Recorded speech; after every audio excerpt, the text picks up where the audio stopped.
তো আল্লাহ বললেন, আফালা ইয়ানজুরুনা ইলাল ইবিলি কাইফা খুলিকাত। উটকে কিভাবে আমি তৈরি করলাম এটা একটু দেখতে পারে না ওরা? আরে উটের দিকে তাকালেই তো ওরা উটের মালিক আমি আল্লাহরে খুঁজে পাবে।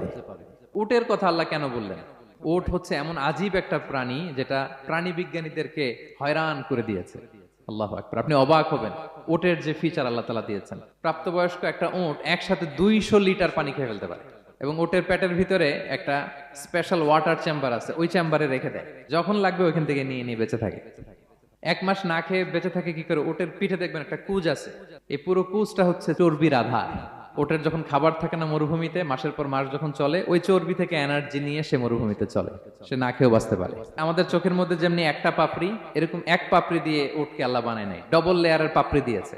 কারণ মরুভূমির মধ্যে চলতে পথে লু হাওয়া থাকবে, মরুভূমির সাইমুম, বালুর ঝড়, এই ঝড় মোকাবেলার জন্য, লু হাওয়া মোকাবেলার জন্য ডবল লেয়ারের চোখের পর্দা। একটা পর্দা ফেলে রাখে আর একটা খুলে সে হাঁটতে থাকে, তার কিছুই হয় না।